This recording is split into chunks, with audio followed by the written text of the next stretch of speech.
Welcome back. In the previous part, we left off where Trilo was going to give a testimony about his proposal. Yes, a puppet can give a proposal. I don't know why you seem shocked by this, but anyway, don't be surprised that I was going to propose to Regina. I even had something to give her. I kept it in my pocket, waiting for the chance to propose and give it to her. Of course, I also had it in my pocket that night. It was a present for her. In the end, I wasn't able to give it to her, so I've still got it in my pocket. Something tells me you haven't. We're going to propose you a puppet. Don't be so obtuse. Just because I'm a puppet doesn't mean I can't love. I guess you're right. Just because I'm old doesn't mean I couldn't propose to her too. Exactly.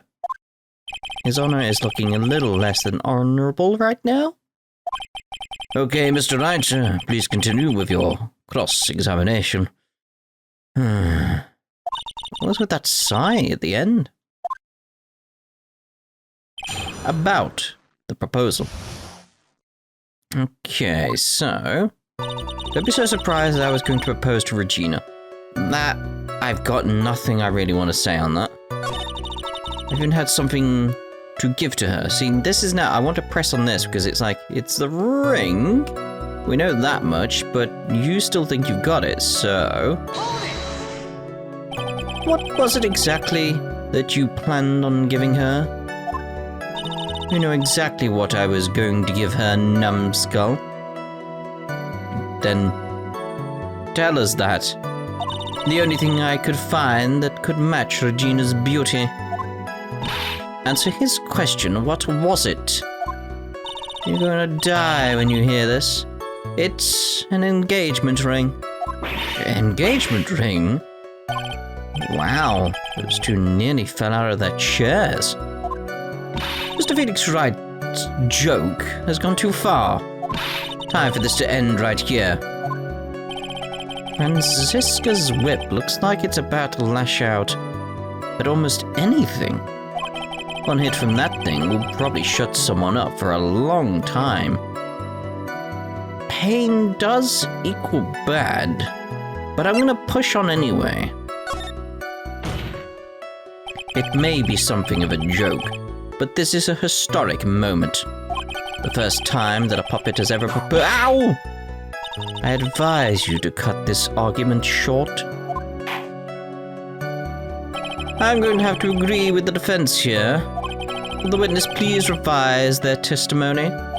Specifically about the engagement ring, I'd like to stick to the facts, not sociology. You sure do enjoy sweating the details, especially for a man in a black bathrobe. I planned on giving an engagement ring to Regina. Let's see now, because I'm feeling like, let's present it be like, this ring? I have no idea where we're going with this, by the way. It's just, it seems that this is an important thing. So, this evidence clearly reveals the contradiction in that statement, Your Honor. How exactly are the evidence and that statement just now related? They aren't, are they? What? Not at all. Mr. Wright, please think the facts over before making accusations. Oh, probably wants it at a different point, doesn't it? I don't think that won me any points with the judge. I planned on giving an engagement ring to Regina. Okay. I kept it in my pocket waiting for the chance to propose and give it to her. It wants it now because it's like he thinks he has it. Fine. Fine. Trilo, do you mind if I show you something? What is it? What are you talking about? Uh-oh. Looks like they're going to double team me now. Do you recognize this ring? Ah, it's mine. Get it back. Thief! Thief! Didn't you just testify about this very object? I believe you said in the end I wasn't able to give it to her, so I've still got it in my pocket. Why then do I have it right here? And he's gone. Oh, yeah, he's in the ceiling. I mean, oh. What is going on here? That's... Ben, say something. Don't put me on the spot like that, Trilo. I found this in Money's room. Money's room? You mean a room they put money, like a bank vault? Huh. That filthy monkey is gonna get what's coming to him. Mr. Quist, I would prefer if you avoided slandering innocent fiats in my court. Well, Your Honor, what? Money really is a monkey in every sense of the word. Ah, I see. Well then. Money likes to go after the shiniest things that he can find and gather them up. Shiny things. Trilo, when was this ring stolen from you? Well, I suppose it was that time, you know, that night, the night of the crime. Ah! So this is where we're going with this logic. It's like, it was one of those things where it's like, it's obvious where we're going with this logic in terms of what I need to present. It's just, I was like, why? Why would I need to present all this stuff? I didn't quite get, like, it's one of the things where it's like, okay, you've mentioned all these things. Clearly you need this. Why? Bit like with the bottle. The bottle. Yes. Earlier. It's that sense of like, don't know why you want this. Oh, of course. So now, as a result of this, we got out the information that there was someone else around. It was Money, but that does mean there was someone else around. I think. It's one of those things where it's like, I think that's where they're going with it. What did you just say? Details? I need more details. Well, it was stolen right after Max showed up in the plaza. And about when you saw the defendant walk past, correct? Well, I guess you might, be able to say that. The ring might have, well, it could have been taken around that time? Oh, yes. Oh, yes, quite. Ben, what's with you? Triple dot. Oh, whatever. There's nothing to do with anything, especially not who committed the murder. It's not for you to decide what has to do with what. Now, Trilo, back to the topic at hand. Haven't admitted a thing, not I, Mr. Trilo Quist.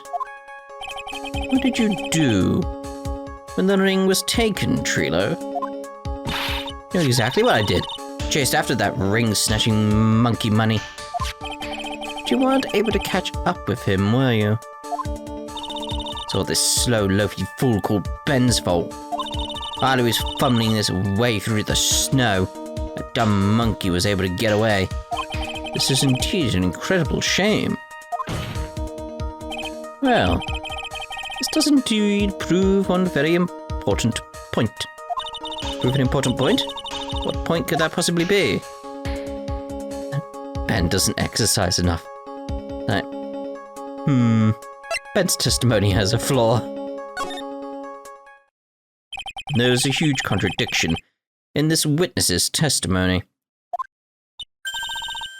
Contradiction? The witness just testified to following effect. Up until the police arrived, he didn't move from the entrance to the plaza. However, the witness just stated that he chased after Money, the monkey. When the witness was off chasing Money, there was no one watching the plaza. Oh yeah, I suppose.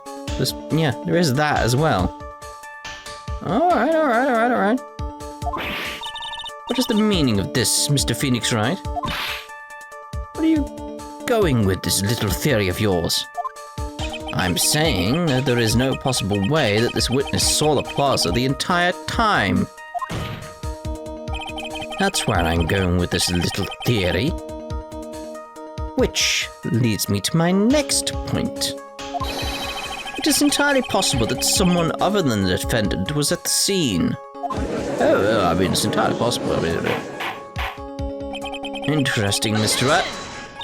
Well then, tell me this, Mr. Phoenix Wright. Do you have any proof that something slipped past this vigilant ventriloquist? Well, he obviously didn't see the victim, the ringmaster, arrive on the scene. However, that doesn't change the fact that he saw the defendant arrive. The witness is lying. He is blinded by his rivalry with Max. Well, the defense's argument does hold water. This witness does have a history of animosity towards the defendant, yes. What? How dare you? I wouldn't lie just to get that dork face in trouble. He's not even worth it. I saw him, no doubt about it. I saw that worthless liar. Well, just for clarity's sake, let's flesh out exactly who you saw on that night.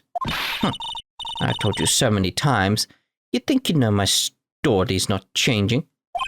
You've already changed your story, stick boy, and I'm sure it'll change some more. Where there is one lie, there are usually many more behind it. Exactly, Maya. That's why we have to keep after him. Yeah. Here we go. Witnessing Max. I'll give you that I was waiting that night for Regina. But that doesn't change the fact that I saw Max in the plaza that night. He showed up after I had been waiting there for about 5 minutes. I said good evening to him, but he didn't even acknowledge my presence. Why? It's like this thing, it's like the judge pointed it out, animosity. It's like, why would you say good evening to him? Like, why would you? Or was it like a sarcastic way or something like that? Like, good evening. Like, good evening. Like, Absolutely sure it was him.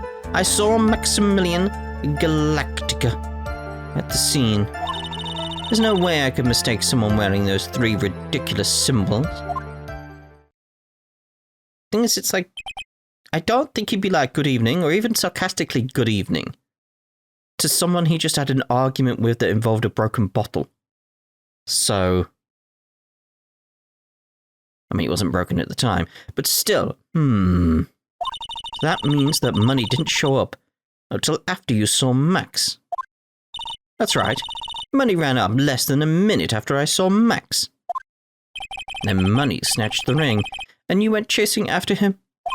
How long was it until you came back to where you were waiting? Well, let's see. I'd say about, I suppose, 5 minutes, I think. So the victim could have arrived on the scene in that 5-minute stretch. Mr. Wright, please proceed with your cross-examination. I'm gonna go with this idea of like that good evening feels odd.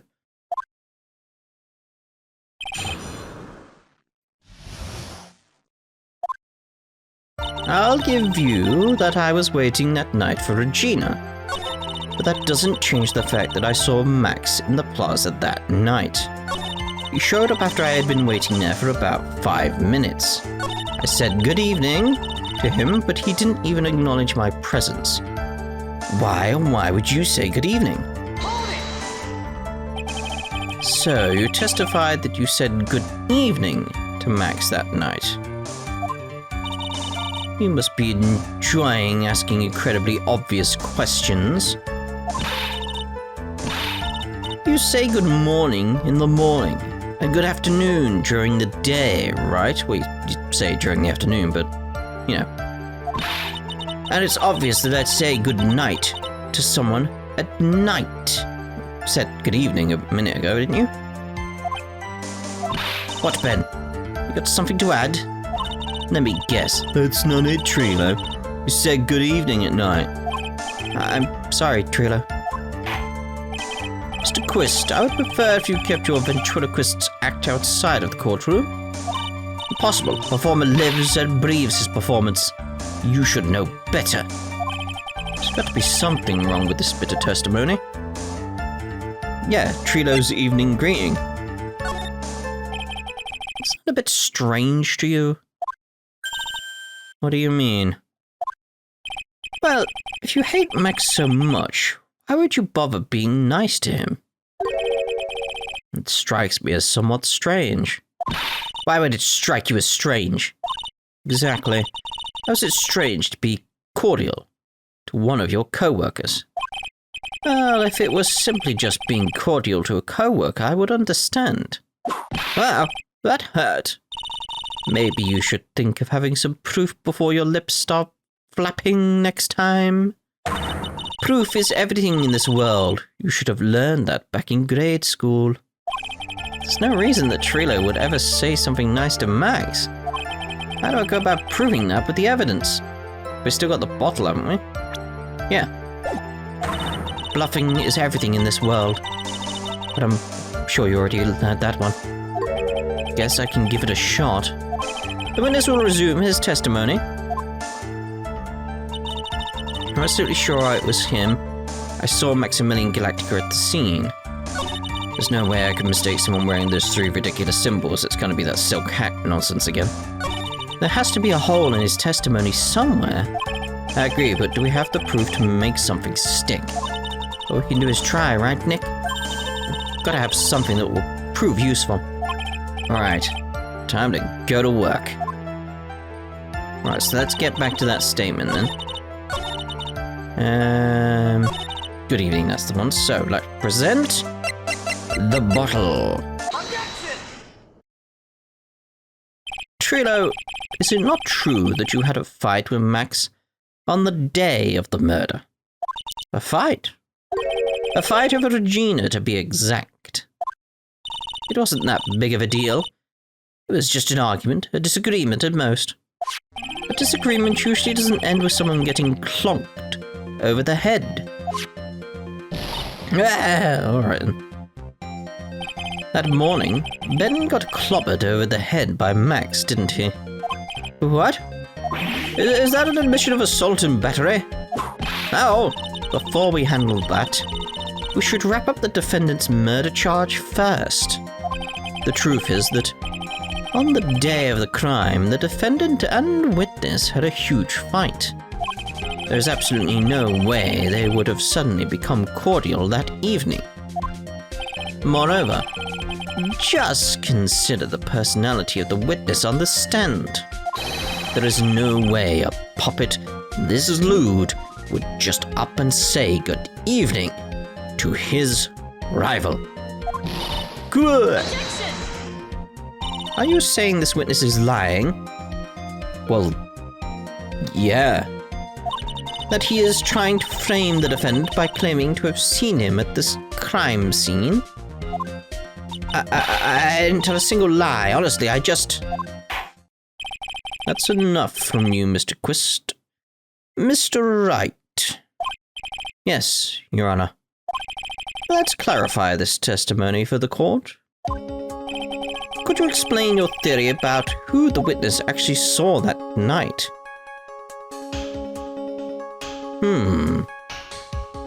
I didn't expect that to be the line of questioning you went with. But it does spark something in my head, thinking... Because it has mentioned several times they didn't see the victim. And it's very much like, okay, you keep pointing that out. They didn't see that happen. They didn't see that happen. He was too busy doing something else. It's like, you saw a different person and it's going to be the ringmaster. It's not how I expected it to go, but I may still actually be wrong. Thinking about it. You know, I think I'm very sure in this, and it's like, wait, what? It's happened quite a bit already. But still, this is where I think it's going. He saw a different person. It is my belief that the witness did indeed see someone that night. It was just someone else. That's who he said good evening to. What kind of theory is that? The correct one. Furthermore, I don't believe the person the witness saw was Max at all. I'm just thinking, like, how does this affect everything in regards to this? Because it's like, okay, so he's probably still in Max's getup. So where did Max's getup go? Like it explains why the hat was there. Where's everything else gone? That hat makes sense, but it's like... Alright. What? If he had truly met Max that night, there would have been no greeting at all. Which means there is only one proper answer. The person the witness saw that night was not Maximilian Galactica. That is why Trilo made the effort to greet whoever it was that he saw that evening. Or good evening, as he put it. What in the world, you? Will the defense kindly explain who it was Trilo saw that evening? That's all I can think. Considering the ill temper of the witness, there's only one person he would greet. It must be Regina. It's Regina, right? She's so cute. No, Your Honor, it is not Regina. If it was Regina, Trino would have given her the engagement ring as a present. Oh, yeah, I suppose you got a point there. It was Russell Berry, the victim himself, was it not? You are correct. It was indeed Russell Berry. But the person you saw that evening was the victim, the ringmaster, Russell Berry. That's why you greeted him, Trino. Isn't that correct? Gulp. Answer the question, Mr. Quest. Oh, he's stuck in the ceiling again. I'm gonna have to get him down. Oi! Order! How do you respond to this? Wait a second. Well, at first I thought it was the old man. But once I got a little look at him, it was obviously Maximilian Galactica. I mean, Silk Hat. I think it's high time that we clear the air about this question. Mr. Quist obviously witnessed a single person in the area of the plaza that evening. The problem is identifying exactly who that person was. Was it Maximilian Galactica? Was it the ringmaster, one Mr. Russell Berry? The prosecution argues that it was the defendant that the witness saw that night. The witness has clearly stated that he saw the defendant's 3 symbols. 3 symbols? Alright, this is getting old. Come on, man. You gotta remember them by now. Here we go again, everyone. Hold together now. Ow! Yes, we know. The silk hat, cloak, and white roses. A silk hat and a cloak. Anyone could wear them. They'd even look good on me. What was that? Well, the witness has endlessly repeated that he saw Max's 3 symbols. However, how do we really know it was Maximilian Galactica? Could have been someone else, dressed up as him. Possibly even Russell Berry. What? Miss Von Karma. Do you have clear evidence that the person the witness saw was the defendant? Well, If that's the case, then it is impossible for me to make a judgment at this point. Yes, I think we finally won a point in this one. That is very... unfortunate. Huh? You're just a little too excited for your own good, Mr. Phoenix Wright. What do you mean by that? You merely established one thing from this witness. You established that this witness saw one person in the plaza that night. I applaud you on your effort, but who that person was can only be answered by the next witness. Huh? Your Honor, the prosecution will provide, beyond a shadow of a doubt, an answer to that question and evidence that clearly establishes one thing. That there is no one other than Maximilian Galactica responsible for this crime. Oh, well, all right then. I mean, whoa. Very well. The court will take a 10-minute recess. During that time, I request the prosecution prepare their next witness. Court is now in recess. To be continued. Probably best to make a save at this point, right? December 29th, 11:54 a.m. District Court, Defendant Lobby. Number 5. Sweet, you have to believe me. I didn't go anywhere near that crime scene. So then where were you when the murder took place? We talked about it yesterday. Remember? I was in the ringmaster's room.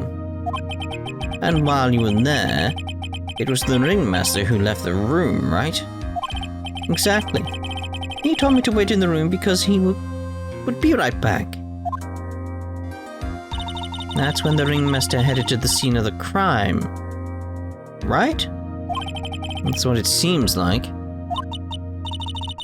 But the ringmaster must have been wearing Max's costume, right?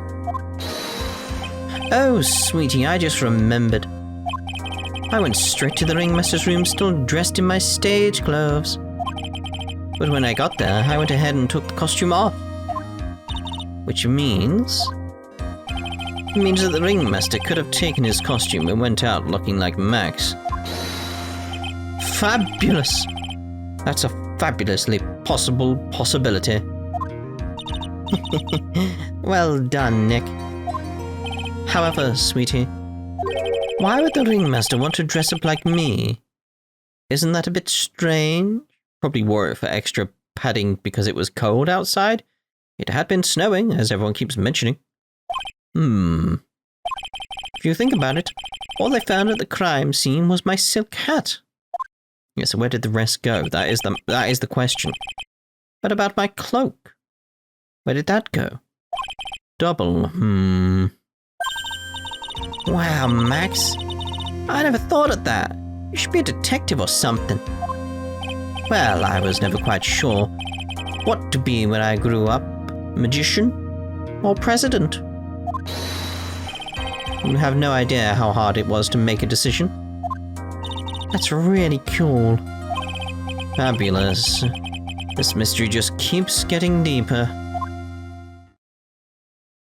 December 29th, 12:06 p.m. District Court. Courtroom number 2. Oh, I always enjoy courtroom number 2. Now that everyone is back, let's get started. The court is now back in session. Miss Von Karma, please proceed with the prosecution's case. Very well. I will now call my next witness. A pitiful clown with the unfortunate distinction of having seen the entire thing. Mr. Lawrence Curls. Please take the stand. Why does he just call him a pitiful clown?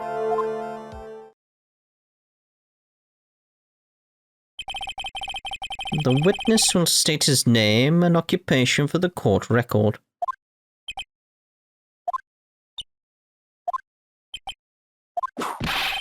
In West Clown born and raised. I wanted to read all that. Name and occupation.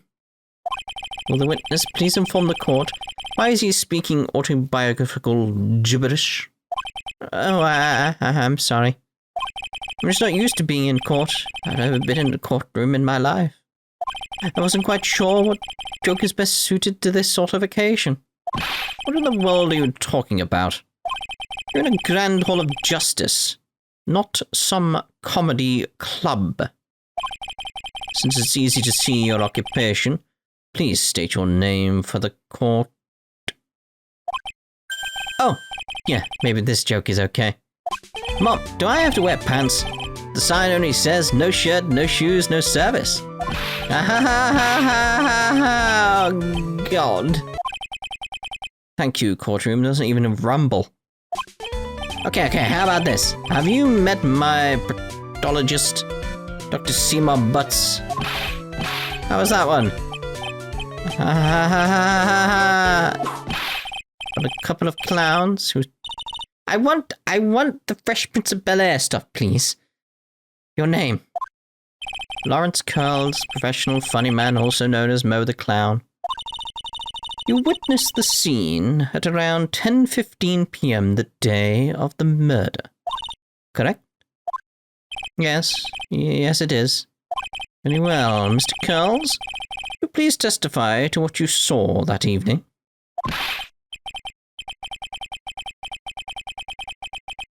Without the humor, please.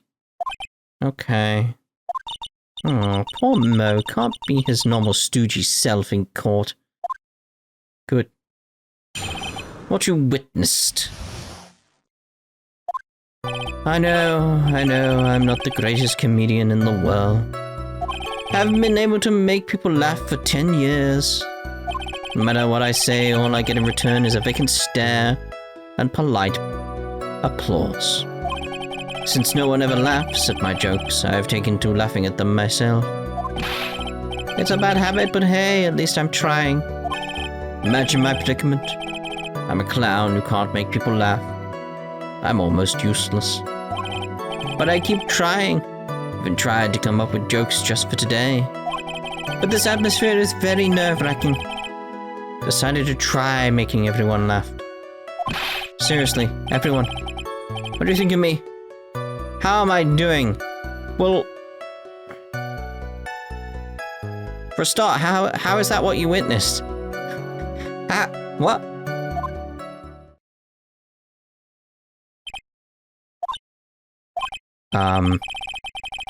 Aren't we the ones supposed to be asking the questions here? Witness. Huh? We will listen to you call for help after the court proceedings are over. Thus, please stick to the facts of this case. Really? You'll really hear me out? Well, I'll make sure that one of my staff will be your straight man later. Thank you. Thank you, I can't wait. Poor Gumshoe. Now that that's settled, shall we begin once again with the actual testimony? Of course we can. I'll talk for as long as you want. What you witnessed. Well, assuming this is actually going to be the actual testimony. Right, so it does seem like he's actually going to be talking about it now. So, we shall actually end this part here then. In the next part, we'll actually listen to, hopefully, what he actually witnessed. So we'll see you then. Ta-ta for now.